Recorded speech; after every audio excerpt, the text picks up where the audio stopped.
Tiveram 4 escritores com maior destaque durante esse período. Todos eles carregam consigo resquícios de escolas literárias anteriores, mas, ao mesmo tempo, trazem inovações, mudanças. Na poesia, Augusto dos Anjos carregava, por um lado, algumas características do simbolismo, como o uso do soneto e decassílabo, e por outro usava um vocabulário antipoético, ou seja, inesperado para a poesia. Por exemplo, ao falar de excreções corpóreas, corpos em putrefação e usar vocabulário médico e filosófico, abordando ainda cenas cotidianas em suas criações. Já na prosa, temos 3 autores principais. O Euclides da Cunha foi uma figura muito importante, porque ele era o jornalista que foi a campo e retratou a Guerra de Canudos em Os Sertões. Já dá para imaginar o quanto esse livro é marcante no pré-modernismo, né?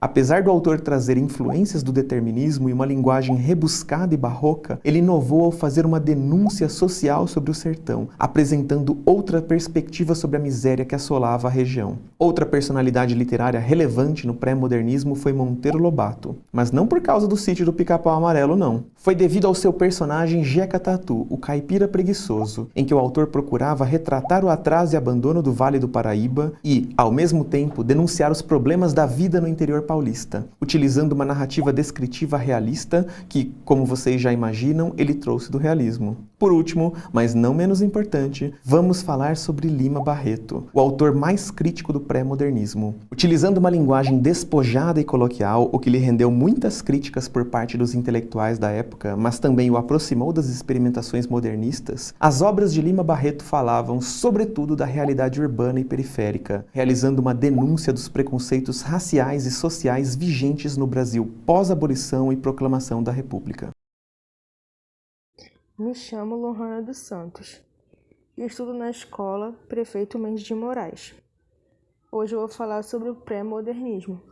O pré-modernismo é como ficou conhecido o período literário brasileiro, que vai de 1902 até 1922. Na Europa, o período que antecedeu ao modernismo foi marcado pela tensão política entre os países imperialistas e pelo surgimento dos movimentos de vanguarda. Já no Brasil, a proclamação da República, o surgimento das favelas e a Guerra de Canudos são os fatores históricos que levaram os autores desse período a realizarem críticas sociais e econômicas e políticas em suas obras. Por ser um período de transição, o pré-modernismo apresenta traços de estilos do século XIX, como realismo, naturalismo, parnasianismo e simbolismo. Além disso, é marcado por um nacionalismo crítico, ou seja, sem idealização românticas. Desse modo, autores como Lima Barreto, Graça Aranha e Monteiro Lobato mostraram em prosa um Brasil sem retoques, enquanto o poeta Augusto dos Anjos relevava sua descrença na espécie humana. O pré-modernismo não é considerado um estilo de época, pois apresenta uma multiplicidade de temáticas. É entendido como um período literário brasileiro, que faz a transição entre o simbolismo e o modernismo. Por isso é possível encontrar nas obras dessa época características de estilo passados, como parnasianismo, realismo, naturalismo e simbolismo. Assim, então, inseridos nessa fase, os livros publicados entre 1902 e 1922. É nesse contexto que surgiu o pré-modernismo. Assim, os autores desse período acabaram refletindo em suas obras essa realidade, não havendo mais espaço para idealização. Mostra a realidade crua do país, tornou-se uma missão para eles. A proclamação da República Brasileira, também referida na história do Brasil como golpe republicano ou golpe de 1889, foi um golpe de Estado político-militar, ocorrido em 15 de novembro de 1889, que instaurou a forma republicana presidencialista de governo no Brasil, encerrando a monarquia constitucional parlamentarista do Império. E, por seguinte, destituiu o chefe de Estado, o imperador Dom Pedro II, que em seguida recebeu ordem de partir para o exílio na Europa. A proclamação ocorreu na Praça da Aclamação, atualmente Praça da República, na cidade do Rio de Janeiro, então capital do Império do Brasil, quando um grupo de militares do Exército Brasileiro, liderados pelo Marechal Manuel Deodoro da Fonseca, destituiu o imperador e assumiu o poder no país, instituindo um governo provisório republicano, que se tornaria a Primeira República Brasileira. O golpe militar de 15 de novembro de 1889 e a proclamação da República. Vou falar disso agora. No Rio de Janeiro, os republicanos insistiram que o Marechal Deodoro da Fonseca, um monarquista, chefiasse o movimento revolucionário que instituiu a monarquia pela República. Depois de muita insistência dos revolucionários, Deodoro da Fonseca concordou em liderar o movimento militar. Segundo os relatos históricos, em 15 de novembro de 1889, comandando algumas centenas de soldados que se movimentavam pelas ruas da cidade do Rio de Janeiro, o Marechal Deodoro, assim como boa parte dos militares, pretendiam apenas derrubar o chefe do gabinete imperial, o Visconde de Ouro Preto. Os principais culpados de tudo, a proclamação da República, são o Conde de Eu e o Visconde de Ouro Preto, o último por perseguir o exército e o primeiro por consentir nessa perseguição, diria mais tarde Deodoro. O golpe militar, que estava previsto para 20 de novembro de 1889, teve de ser antecipado. No dia 14, os conspirados divulgaram o boato de que o governo havia mandado prender Benjamin Constant Botelho de Magalhães e Deodoro da Fonseca. Posteriormente, confirmou-se que era o mesmo boato. Assim, os revolucionários anteciparam um golpe de Estado, e na madrugada do dia 15 de novembro, Deodoro dispôs-se a liderar um movimento de tropas do exército que colocou um fim no regime monárquico no Brasil. Os conspiradores dirigiam-se à residência do Marechal Deodoro, que estava doente com dispneia, e acabaram por convencê-lo a liderar o movimento. Aparentemente, decisivo para Deodoro foi saber que, a partir de 20 de novembro, o novo presidente do Conselho de Ministros do Império seria Gaspar Silveira Martins, um velho rival. Deodoro e Silveira Martins eram inimigos desde o tempo em que o Marechal servia no Rio Grande do Sul, quando ambos disputaram as atenções da Baronesa do Triunfo, viúva muito bonita e elegante, que, segundo os relatos da época, preferia Silveira Martins. Desde então, Silveira Martins não perdia a oportunidade para provocar Deodoro da tribuna do Senado, insinuando malversava fundos e até constantando sua eficácia enquanto militar. Além disso, o major Frederico Solon de Sampaio Ribeiro dissera a Deodoro que uma suposta ordem de prisão contra ele havia sido expedida. Argumentou que convenceu finalmente o velho marechal a proclamar a República no dia 16 e exilar a família imperial já à noite, de modo a evitar uma eventual comoção popular.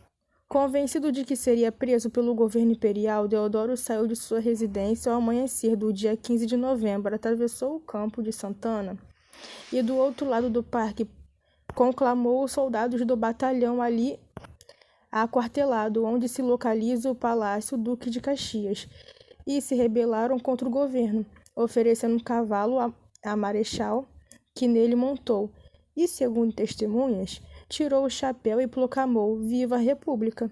Depois apeou. Atravessou novamente o parque e voltou para a sua residência e manifestou com um desfile de tropas pela Rua Direita, atual Rua 1 de Março, 1º de março, que até o Paço Imperial. Os revoltosos ocuparam o quartel-general do Rio de Janeiro e depois o Ministério da Guerra. Depuseram o gabinete ministerial e prenderam seu presidente, Afonso de Assis Figueiredo, Visconde de Ouro Preto. No Paço Imperial, o presidente do gabinete, primeiro-ministro, Visconde de Ouro Preto, havia tentando resistir, pedindo ao comandante do destacamento local e responsável pela segurança do Palácio Imperial. Geralmente, Floriano Peixoto, que enfrentasse os amotinados, explicando ao general Floriano Peixoto que havia no local tropas legalistas em número suficiente para derrotar os revoltosos. O Visconde de Ouro Preto lembrou a Floriano Peixoto que este havia enfrentado tropas bem mais numerosas na Guerra do Paraguai. Porém, o general Floriano Peixoto recusou-se a obedecer às ordens dadas pelo Visconde de Ouro e assim justificou sua insubordinação, respondendo a Visconde de Ouro Preto: sim, mas lá no Paraguai tínhamos em frente inimigos, e aqui somos todos brasileiros. Em seguida, aderindo ao movimento republicano, Floriano Peixoto deu sua voz de prisão ao chefe de governo, Visconde de Ouro Preto. O surgimento das favelas nas cidades é chamado de favelização. A favelização é derivada diretamente da urbanização desordenada, que ocorreu nos países emergentes e subdesenvolvidos, a partir da metade do século XX, fruto da industrialização e da mecanização do campo. Um grande fluxo de imigrantes partiu do meio rural em direção aos centros urbanos, em busca de emprego e melhores condições de vida. Além disso, pessoas oriundas de outras cidades se deslocaram para os grandes centros urbanos com o mesmo propósito. O surgimento das favelas no Brasil, além dos fatores citados antes, está intimamente relacionado com a exclusão social das pessoas que haviam sido libertas após a abolição da escravidão. Desprovidas de recursos e auxílios financeiros, elas foram ocupar as áreas mais afastadas das cidades, junto de outra parcela mais pobre da população, constituindo assim as favelas. A primeira favela brasileira surgiu na cidade do Rio de Janeiro, no fim do século XIX, e é hoje conhecida como Morro da Providência. Além disso, atualmente a população brasileira que mora em favelas é de 17 milhões de pessoas, a maioria delas vivendo nas principais regiões metropolitanas do país, com destaque para Rio de Janeiro e São Paulo. Ambas são, respectivamente, as cidades com maior população absoluta, vivendo em favelas.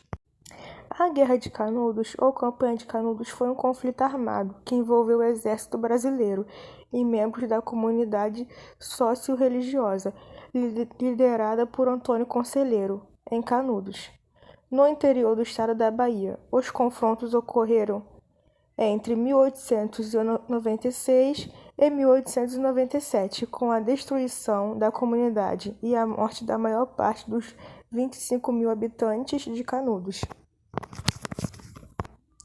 A Guerra de Canudos foi uma revolta armada popular, ocorrida em 1893, apenas 4 anos após a proclamação da República, no sertão da Bahia, seguindo as diretrizes de um líder chamado Antônio Conselheiro.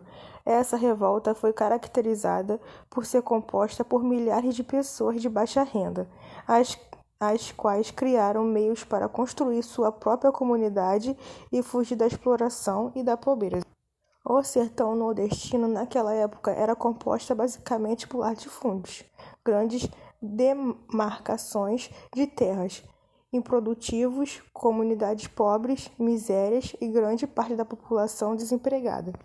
Devido a essa situação degradante, várias pessoas passaram a migrar para uma recém-comunidade chamada de Fazenda de Canudos, onde seguiam com os mandantes de um líder que não se alinhava com o poder central.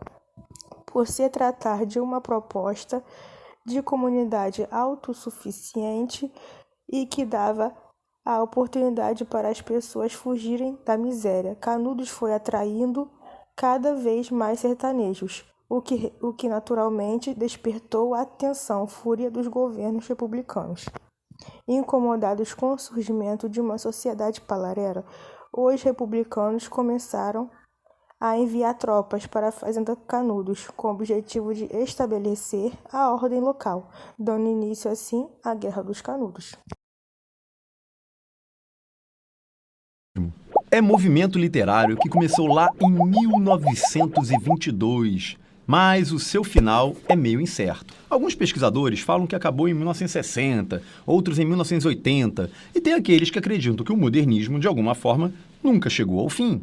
Agora, vamos entender melhor o contexto em que ele surgiu aqui no Brasil? Bem, como eu disse, em 1922 começava o modernismo em nossas terras. Só que, para ser mais específico, ele surgiu oficialmente na Semana de Arte Moderna, inspirado nas vanguardas europeias. Lembra delas? A Semana de Arte Moderna, que aconteceu em São Paulo, significou a ruptura com os modelos artísticos convencionais, aqueles que mandavam na parada toda. Ou seja, os artistas dessa época começaram a trabalhar de uma forma inovadora e muito mais original. Com isso, o país tentava conquistar sua independência cultural, se desvinculando da forma artística que nos era ditada, digamos assim. O modernismo durou várias décadas e estudiosos o dividiram em fases, e está na hora de eu te explicar a primeira delas. A primeira fase do modernismo, popularmente conhecida como fase heróica, durou de 1922 até 1930. Esse período foi a época de renovação da estética e quebra dos padrões artísticos estabelecidos ao longo de séculos. O pessoal pensou assim: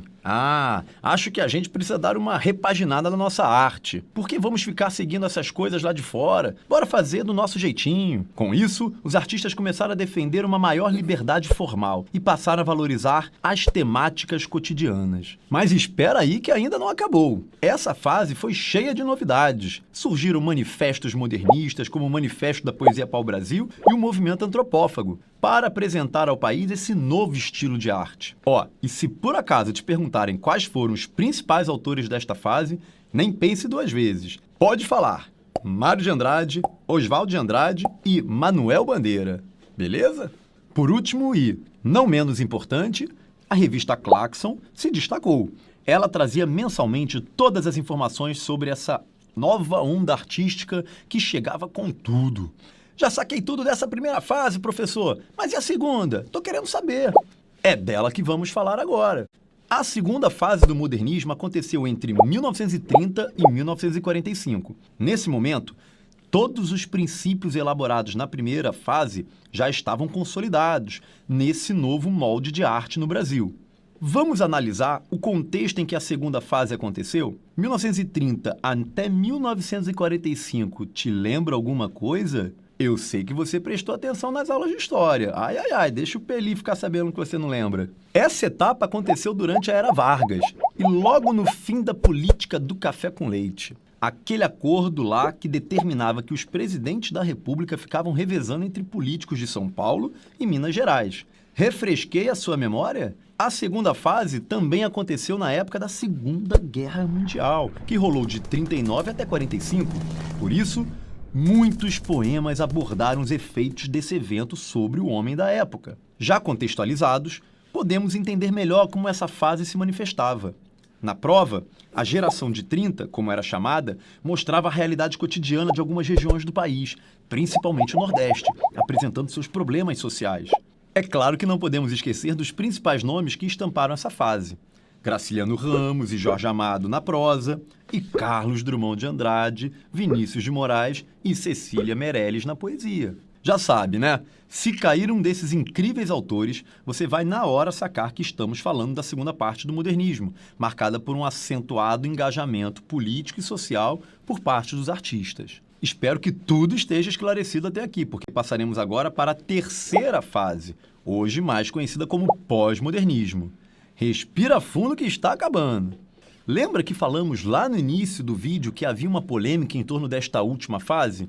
Então, muitos especialistas afirmam que o modernismo continua se reinventando até hoje, por meio dos seus ecos. enquanto outros preferem dizer que a terceira e última etapa vai de 1945 até 1980. De qualquer forma, este período é marcado por uma pluralidade de formas estéticas e experimentalismo linguístico. Nessa época, estava acontecendo muita coisa importante. Saca só, era o fim do Estado Novo e da Segunda Guerra, que emendava no início da Guerra Fria. Imagina a cabeça desses artistas, quanta coisa que rolava. No campo da poesia, a geração de 45, como alguns poetas ficaram conhecidos, tentou resgatar um traço mais formalista em seus versos, mas logo foram ofuscados pela poesia substantivada de João Cabral de Melo Neto. No campo das narrativas, destacam-se Guimarães Rosa e Clarice Lispector. Por meio de suas prosas poéticas, Rosa tematizou o sertão mundo e Clarice mergulhou na subjetividade do ser. Eu duvido que depois desse mapa irado a literatura não ganhou seu coração. Modernismo literário brasileiro. O modernismo literário foi uma vertente bastante forte no Brasil, sendo que a segunda fase modernista no país foi marcada pela produção da literatura, com destaque para a prosa e poesia. Os escritores passam a usar as palavras de maneiras flexíveis, ou seja, ágil, abusando de versos livres, linguagens sarcásticas e cômicas, e renuncia à métrica e à rima. Alguns dos escritores de maior destaque no período são Oswald de Andrade, Mário de Andrade, Manuel Bandeira, Carlos Drummond de Andrade, Cecília Meirelles, Rachel de Queiroz.